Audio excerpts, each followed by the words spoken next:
Hello friends, welcome to Edu Sign Teach classes.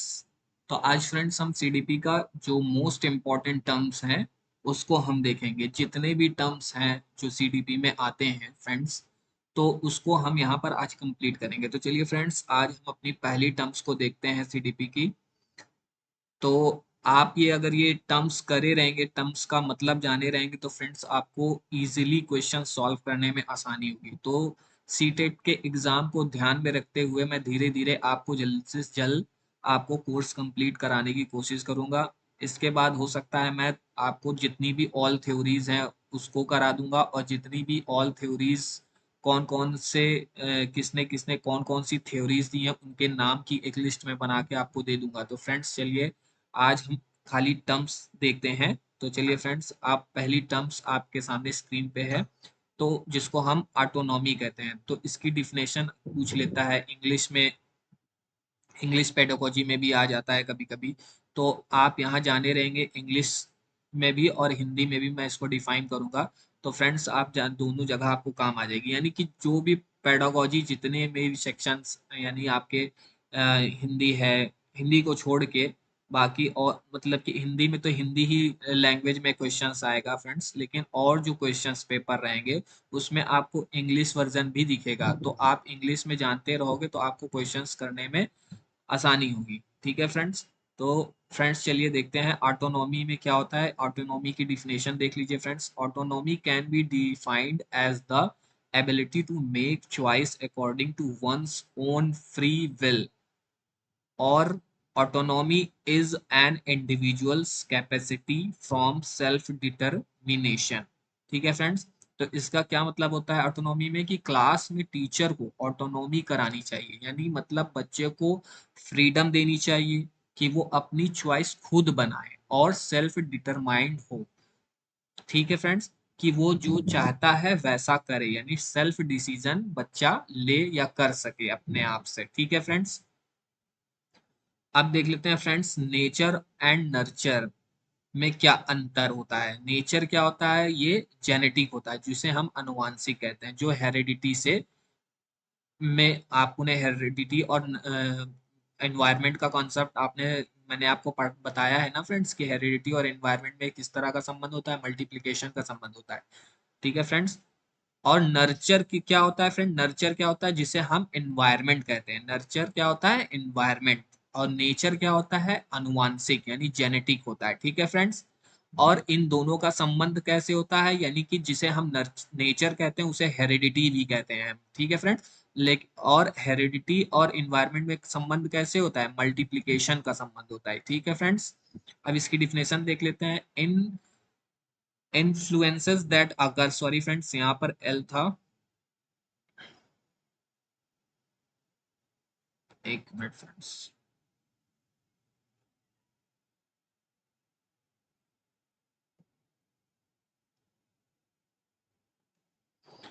Influences that occur outside the individual could be prenatal environment, diet, pollution, family, peers, media। ठीक है friends.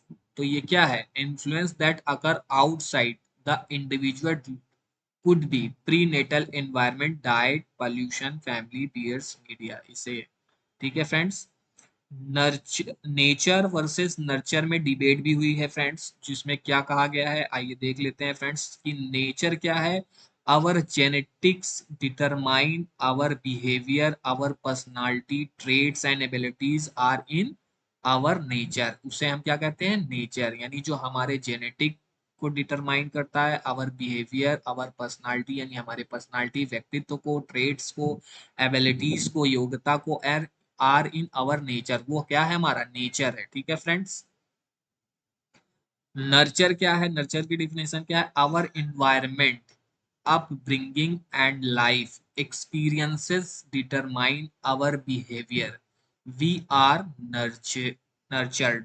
ठीक है friends. यानी our environment जो हमारा वातावरण होता है, अपब्रिंगिंग एंड लाइफ एक्सपीरियंस जो लाइफ के एक्सपीरियंस होते हैं, डिटरमाइन आवर बिहेवियर जो हमारे बिहेवियर को क्या करते हैं, प्रभावित करते हैं, वी आर नर्चर्ड, वो क्या है, नर्चर्ड है, जिसे हम इन्वायरमेंट भी कहते हैं। To behave in certain ways. ठीक है फ्रेंड। अब आइए देख लेते हैं फ्रेंड्स एक टर्म और अक्सर आपको देखने को मिलता है जिसे हम कंस्ट्रक्टिविज्म बोलते हैं, जिसे हम रचनावाद कहते हैं। तो children construct their knowledge through exploration and adaptation to their environment. ठीक है फ्रेंड्स। इसको मैं अभी आपको हिंदी में भी बताऊंगा फ्रेंड्स, आप चिंता ना करिए, पहले इंग्लिश में डिफिनेशन उसकी देख लीजिए, क्योंकि कभी कभी इंग्लिश में भी डिफिनेशन एज एज एकदम सेम टू सेम लाइन दे देता है फ्रेंड्स। तो आप अगर इसकी डिफिनेशन जाने रहेंगे तो आप तुरंत पकड़ लेंगे आंसर को। ठीक है friends. Through the concept of constructivism a child is encouraged to learn through determine his own path of knowledge, an individual process. Each child is different and special, just like their learning, and constructivism supports the idea that we construct our own understanding of the world we live in through generating rules and ideas based on individual experiences and trial and error with the learning theory of constructivism. ठीक है friends. There are no flash cards or standardized test. Instead, the child is supported to follow his instinct and create his own knowledge and strategies for understanding and learning। यानी इसमें क्या कहा गया है friends, पूरा और इतनी सारा आपको मैंने इंग्लिश में इसको पढ़ के बताया, तो इसका सिर्फ सिंपल सा सार है फ्रेंड्स कि जो कंस्ट्रक्टिविज्म में होता है, जिसे हम हिंदी में रचनावाद कहते हैं, उसमें क्या होता है कि बच्चे अपनी नॉलेज को खुद यानी कंस्ट्रक्ट करते हैं, यानी खुद बनाते हैं। ठीक है फ्रेंड्स। यानी वो अपनी नॉलेज को खुद क्रिएट करते हैं, जो छोटे बच्चे होते हैं। ठीक है फ्रेंड्स। विथ द इन्वायरमेंट, किसके साथ, इन्वायरमेंट के साथ। लर्निंग बाय डूइंग, यानी करके सीखते हैं, किसमें, इन्वायरमेंट में जाकर। और एक्सप्लोर करते हैं, यानी इसको एक्सप्लोर करते हैं, किसको, अपनी नॉलेज को खुद बनाते हुए उसको एक्सप्लोर करते हैं, तो उसे ही हम क्या कहते हैं, कंस्ट्रक्टिविज्म, जिसे रचनावाद कहते हैं। ठीक है फ्रेंड्स। अब आइए सोशलाइजेशन क्या होता है फ्रेंड्स, उसको देख लेते हैं। Process by which individuals acquire the knowledge, language, social skills, and value to conform to the norms and roles। ठीक है friends. Socialization is the process by which children and adults learn from others। ठीक है friends. It is the process where a person learns the physical, mental, and social skills needed to survive in their society। ठीक है friend. तो socialisation क्या होता है friends, कि समाज के अंदर रहकर जो स्किल्स हम उनको अडॉप्ट करते हैं, जो स्किल्स को हम अडॉप्ट करते हैं, कैसे समाज में हम उसको एडजस्ट करना, मतलब कैसे हम उस स्किल को समाज में कैसे एडजस्ट करते हैं, कैसे किसी के साथ बात करनी है, ये सारी चीजों को हम क्या कहते हैं, सोशलाइजेशन। ठीक है फ्रेंड। जब ये सब सारी चीजें बच्चा सीख जाता है, तो मतलब उसका क्या हो जाता है, सोशलाइजेशन हो जाता है। ठीक है फ्रेंड। यानी जो अपने स्किल्स को उसने सीखा, उसको समाज में कैसे मतलब कि रखना है, कैसे एडजस्ट करना है, कैसे अपनी बातों को कहना है, किसी के से साथ किसी को कहना है, तो ये सब जो चीजें हैं वो अगर बच्चा सीख जाता है तो उसी को उसके अंदर क्या हो जाता है, उसी के अंदर उसके अंदर डेवलपमेंट हो जाता है सोशलाइजेशन का। यानी उसके अंदर क्या हो जाता है, सोशलाइजेशन हो जाता है। ठीक है फ्रेंड। यानी सामाजिकरण हो जाता है उसके अंदर। फिर क्या है, मेटाकॉग्निशन। एक टर्म से भी अक्सर पूछ लेता है, मेटाकॉग्निशन क्या है। तो मेटाकॉग्निशन से पहले फ्रेंड्स मैं आपको कॉग्निशन बताऊंगा। ठीक है friends.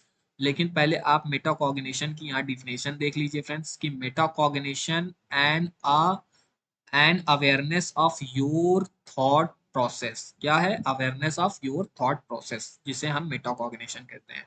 The term metacognition refers to the act of thinking about thinking, or the cognition of cognition, it is the ability for you to control your own thoughts. ठीक है friends, it really is the knowledge and regulation of cognitive phenomena, which means you can or control your own thoughts. ठीक है friends, तो उसे हम metacognition बोलते हैं। अब कॉग्निशन को देख लीजिए फ्रेंड्स कि कॉग्निशन की डिफिनेशन क्या है कि what people know and think cognition, यानी कि कॉग्निशन क्या है पहले ये समझ लीजिए, फिर मैं मेटाकॉग्निशन को हिंदी में बताता हूँ फिर। कि कॉग्निशन है कि हम क्या सोचते हैं, यानी what people know and think, यानी हम क्या सोचते हैं, हमारे माइंड में जो थिंकिंग है, लॉजिक चल रहा है, दैट इज कॉग्निशन, उसे ही हम क्या कहते हैं, cognition.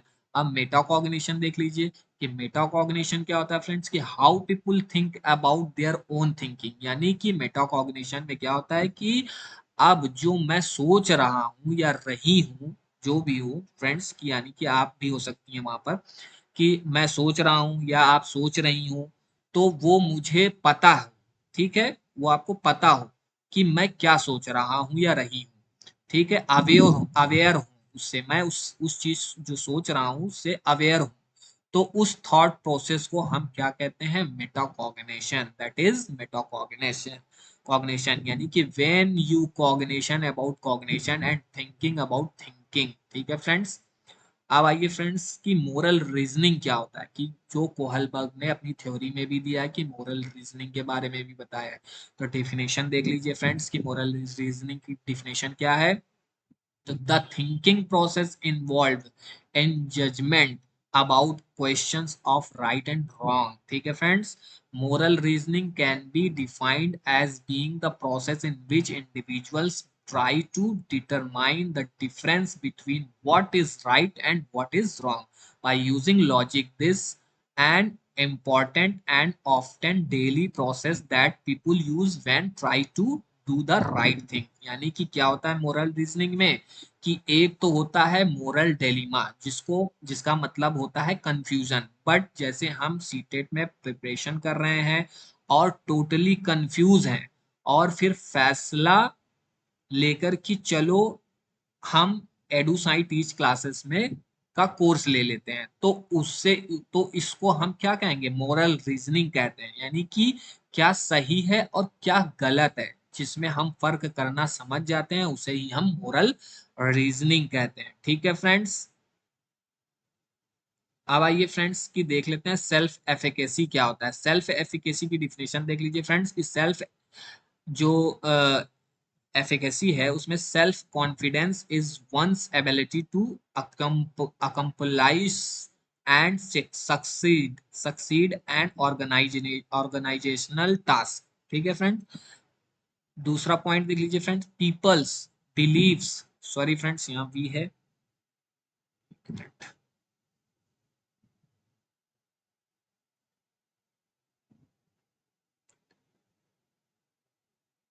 people believes in their capabilities to produce desired effects by their own actions। यानी कि बंडूरा ने बोला है ये लाइन को। ठीक है फ्रेंड्स, अब एग्जांपल देख लेते हैं। If you believe you can achieve, अगर आपने अगर आपने आप पर यकीन होना ही को होने हो यानी अपने आप पर यकीन होना ही को हम क्या कहते हैं, सेल्फ एफिकेसी कहते हैं। यानी कि अपने आप पर आपको यकीन है, तो उसे ही हम क्या कहते हैं, सेल्फ एफिकेसी कहते हैं। ठीक है, सेल्फ कॉन्फिडेंस, कोई भी काम यानी सक्सेसफुल लेने को ही हम क्या कहते हैं, सेल्फ एफिकेसी कहते हैं। ठीक है फ्रेंड्स, यानी अगर हम किसी भी काम को कॉन्फिडेंस के साथ, सेल्फ कॉन्फिडेंस के साथ कोई भी कार्य को हम कर लेते हैं, उस काम को करने में सक्सेसफुल हो जाते हैं, तो उसे ही हम क्या कहते हैं, सेल्फ एफिकेसी कहते हैं। ठीक है फ्रेंड्स, जहां ना समझ में आए फ्रेंड्स कमेंट बॉक्स में हमें मुझे बताइएगा फ्रेंड्स, मैं और अच्छी तरह का समझाने की कोशिश करूंगा। ब्रेन स्टॉर्मिंग क्या होता है फ्रेंड्स, की लहर सी आ जाना, इसका हिंदी अर्थ है लहर सी आ जाना। इसकी डिफिनेशन क्या है, a group discussion to solve a problem और get ideas with creative comments encouraged. ठीक है फ्रेंड्स, दूसरा लाइन देख लीजिए इसका फ्रेंड्स, कि brainstorming is a literal thinking process. It is designed to help you break out of your thinking patterns into new ways of looking at things. ठीक है friends, यानी अपने माइंड को एक तरह से स्टॉर्मिंग करना यानी जकड़ना, जिससे आपके माइंड में क्रिएटिव आइडिया आ सके। इसी को हम क्या कहते हैं, यानी कि इसी को लहर सी आना, माइंड में ऐसी लहर आ जाना जब आपको न्यू न्यू आइडियाज आने लगे, तो उसे ही हम ब्रेन स्ट्रॉमिंग कहते हैं फ्रेंड। ठीक है फ्रेंड्स, और बच्चे को हमें ब्रेन स्ट्रॉमिंग करानी भी है, ये आपको पॉइंट याद रखना पेडोगॉजी में। सेल्फ रेगुलेशन क्या होता है फ्रेंड्स, की self regulation makes it easier for young people to move through challenges and choose how to respond to events in their lives। ठीक है फ्रेंड, their lives। ठीक है friends, self regulation is the ability to monitor and control our own behavior, emotions or thoughts, फिर altering them in accordance with the demands of the situation। यानी कि क्या होता है फ्रेंड्स, यह ऑटोनॉमी से मिलती जुलती टर्म्स है, जब हम अपनी लर्निंग को खुद कंट्रोल कर सकते हैं, अपनी बिहेवियर को कंट्रोल कर सकते हैं, लर्निंग को कंट्रोल कर लेते हैं, थॉट प्रोसेस को और इमोशंस को सबको कंट्रोल कर सकते हैं, तो उसे हम सेल्फ रेगुलेशन कहते हैं फ्रेंड्स। ठीक है फ्रेंड्स, अब आइए देख लेते हैं एनिमिज्म क्या होता है फ्रेंड्स। एनिमिज्म का कॉन्सेप्ट किसने दिया है, जीन प्याजे ने भी दिया है फ्रेंड्स। एनिमिज्म क्या होता है, animism is the believe that everything that exist has some sort of consciousness of awareness, for example bumping into a table then hitting the table for being naughty। ठीक है friends, believe that in animated objects have life like qualities. Animism एक believe है जो कि बच्चों को क्या लगता है कि जो ये नॉन लिविंग ऑब्जेक्ट्स हैं जैसे कार्टून, टॉय बियर्स, ये शायद एग्जिस्ट करते हैं या जीवित हैं। नॉन लिविंग थिंग्स को बच्चे ह्यूमन क्वालिटीज दे देते हैं, उसे ही हम क्या कहते हैं, एनिमिज्म कहते हैं फ्रेंड्स। ठीक है फ्रेंड्स, अब आ जाइए फ्रेंड्स की मोरल रियलिज्म किसने, ये मोरल रियलिज्म कहाँ देखने को मिलता है फ्रेंड्स, कोहलबर्ग की थ्योरी में हमें देखने को मिलता है। तो ये एक टर्म है फ्रेंड्स, इसको भी यहीं पर लगे हाथ हम जान लेते हैं कि इसमें क्या कहा गया है, फिर मैं थ्योरी जब पढ़ाऊंगा तो वहां पर तो अलग से फिर से बताऊंगा ताकि आपको रिकॉल हो जाएगा दोबारा। ठीक है फ्रेंड्स, तो मोरल रियलिज्म क्या होता है, मोरल रियलिज्म वह होता है जब हम किसी रूल को तोड़ नहीं सकते, और अगर तोड़ते हैं तो हमें क्या मिलता है, पनिशमेंट मिलती है। जैसे हम रेड लाइट सिग्नल को तोड़ते हैं तो हमारा चालान हो जाता है। ठीक है फ्रेंड्स, उसे ही हम क्या कहते हैं, मोरल रियलिज्म बोलते हैं। मोरल कॉपरेशन क्या होता है, मोरल कॉपरेशन वह होता है जब हमारा इंटेंशन, इरादा ठीक होता है किसी कार्य को करने के लिए, तो हम नियम रूल्स को तोड़ सकते हैं, तो उसे हम क्या कहते हैं, मोरल कॉपरेशन कहते हैं। जैसे अगर कोई बीमार है तो उसको अस्पताल ले जाते वक्त हम ट्रैफिक रूल्स को तोड़ सकते हैं, क्योंकि हमारा क्या है, इंटेंशन, इरादा यानी अच्छा होता है किसी कार्य को करने के लिए, यानी उसकी जान बचाने के लिए हम जल्दी में रहते हैं, मतलब हम उसकी जान बचाना चाहते हैं, तो उस समय हम ये नहीं सोचेंगे कि रेड लाइट जल रहा है तो हम ट्रैफिक रूल्स को फॉलो करेंगे। उस समय हमें लगता है कि कैसे हम जल्दी से अस्पताल पहुंचे और तुरंत हम उस चीज को, जो रूल्स बने हैं उसको ना फॉलो करते हुए, उसको तोड़ते हुए हम उस चीज को कर डालते हैं, तो वहां पर क्या होता है, मोरल कॉपरेशन होता है। ठीक है फ्रेंड, उसे ही हम मोरल कॉपरेशन कहते हैं। ठीक है फ्रेंड्स, मोरल डिलीमा क्या होता है, मोरल डिलीमा वह होता है कि जिसको हम कहते हैं कंफ्यूजन की स्टेज पे चले जाना, जैसे कि किसी कार्य को करे या ना करे की स्थिति में होता है। जब जैसे कि हेंज हेंज की स्थिति भी थी, उसी तरह मोरल डिलीमा की स्थिति थी, जब उसकी पत्नी बीमार थी, कैंसर से पीड़ित थी, तो उसके पास पैसे नहीं थे दवा खरीदने के लिए, और ऐसे दवा देने के लिए दुकानदार और डॉक्टर भी राजी नहीं थे, तो उस समय वो क्या था, मोरल डिलीमा में था। वह सोच रहा था कि कैसे उस दवा को खरीदें, कि उसकी पत्नी की जान बच जाए, तो उसके दिमाग में फिर क्या चलने लगा, उसके दिमाग में चलने लगा कि उस दवा को मैं चोरी कर लूं, चोरी करने की मतलब चोरी कर ले आऊं। उस स्थिति में वह हिंस करे या ना करे की स्थिति में चला गया था, तो उसे ही हम मोरल डिलीमा कहते हैं। इसी स्थिति को हम डिलीमा यानी कंफ्यूजन कहते हैं। ठीक है फ्रेंड, मोरल रीजनिंग क्या होता है, यह कहता है कि फाइनली जस्टिस, जब हम प्रॉपर लॉजिक लगाते हो, अपनी थिंकिंग लगा करके कोई डिसीजन लेते हो, लॉजिक जस्टिस, तो उसको हम मोरल रीजनिंग कहते हैं। ठीक है फ्रेंड, डिसऑर्डर में क्या आता है, डिसऑर्डर में एक ऑटिज्म टर्म होता है फ्रेंड। इसमें क्या होता है, डेवलपमेंटल डिसऑर्डर होता है, जिसमें बच्चे को वर्बल, नॉन वर्बल दो प्रॉब्लम होती है, यानी आई कांटेक्ट नहीं कर पाता है, फ्रेंड्स नहीं बना पाता है, किसी से के साथ आई कांटेक्ट नहीं बना पाता है, एकेडमिक सेट नहीं कर पाता है वो, और इशारों को नहीं समझ पाता है, उसे ही हम ऑटिज्म कहते हैं। एडीएचडी क्या होता है फ्रेंड, मेंटल मेंटल डिसऑर्डर होता है। इसकी फुल फॉर्म अक्सर पूछ लेता है, अटेंशन डिफिसिट हाइपर डिसऑर्डर इसको बोलते हैं फ्रेंड। जिसमें बच्चे को क्या होता है कि वो टिक कर बैठ नहीं पाता, यानी कि वो हाइपर एक्टिव होता है फ्रेंड। वो बच्चा बैठ नहीं पाता, उसे प्रॉब्लम होती है बैठ, अगर वो बैठेगा तो उसको प्रॉब्लम होगी। अटेंटिव नहीं रह सकता किसी एक चीज पे, वो अटेंटिव यानी फोकस नहीं कर पाता। हाइपर एक्टिव होता है, फोकस नहीं रह पाता, उसका कंसंट्रेट नहीं कर सकता।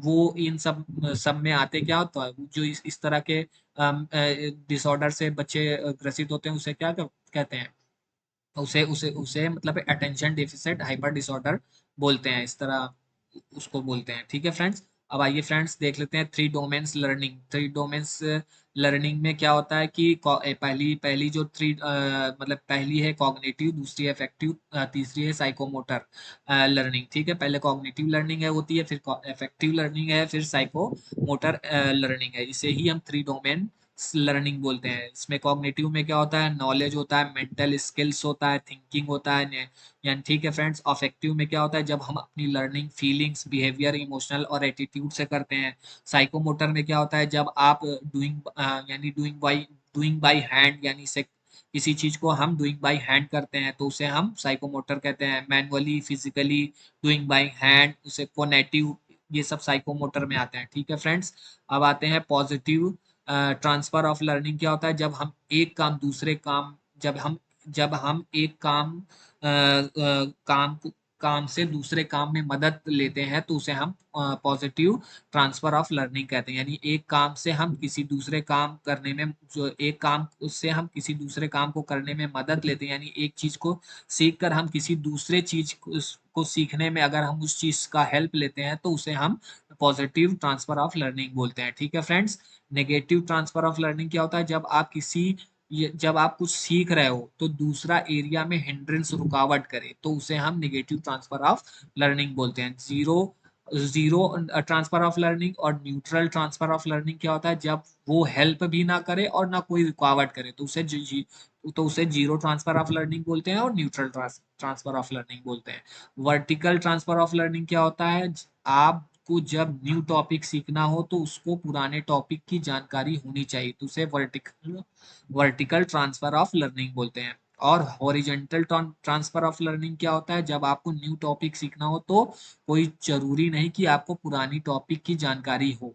यानी कि जैसे वर्टिकल में क्या है कि अगर आपको जोड़ घटाना यानी ऐड और ऐड करना आ रहा है और माइनस करना आ रहा हो, तो मतलब आप मल्टीप्लाई और डिवाइड करना का कॉन्सेप्ट आराम से सीख सकते हैं। और इसमें क्या हॉरिजॉन्टल में क्या होता है कि जब आपको न्यू टॉपिक सीखना हो तो कोई जरूरी नहीं कि पुरानी टॉपिक की जानकारी हो। ठीक है फ्रेंड्स, अब आइए फ्रेंड्स, क्रिटिकल थिंकिंग क्या होता है। क्रिटिकल थिंकिंग में क्या होता है, टू द पॉइंट यानी सोचना, जब जो वैलिड हो, किसी चीज को गहराई से सोचने को हम क्रिटिकल थिंकिंग कहते हैं। तो इसकी डिफिनेशन क्या है, a self guided thinking which attempts to reason at highest level of capacity, includes rational, reasonable, unbiased analyze and evaluation. It is analysis of fact to form the judgment, तो उसे हम critical thinking कहते हैं। ठीक है friend, creative thinking क्या होता है, कुछ न्यू सोचना, यानी कि किसी चीज को कुछ न्यू तरीके से सोचने को हम क्रिएटिव थिंकिंग कहते हैं। To creative something new, but critical thinking is to access validity of something that already exist. Critical thinking skills क्या होता है फ्रेंड्स, की reasoning, evaluating, analysis, problem solving और डिसीजनल मेकिंग को हम क्रिटिकल थिंकिंग स्किल बोलते हैं फ्रेंड। अब इसका स्टेप्स जान लेते हैं कि फ्रेंड्स की क्रिटिकल थिंकिंग का स्टेप क्या होता है। कि पहले हम नॉलेज को डिफाइन करना, किसी चीज को डिफाइन करना सीख जाते हैं। यानी नॉलेज होता है कॉम्प्रेंशन, कॉम्प्रिहेंशन होता है, एप्लीकेशन होता है, एनालिसिस होता है, फिर उसको बाद सिंथेसिस करते हैं, फिर एवेल्युएशन करते हैं।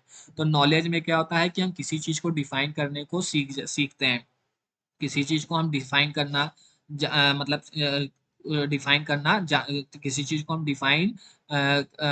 किसी चीज को डिफाइन करना हम जानते हैं। फिर उसको क्या कहते हैं, कॉम्प्रिहेंशन करते हैं यानी अंडरस्टैंड करते हैं। फिर अप्लीकेशन करते हैं, अप्लाई करते हैं उसको यानी कहाँ यूज करना है।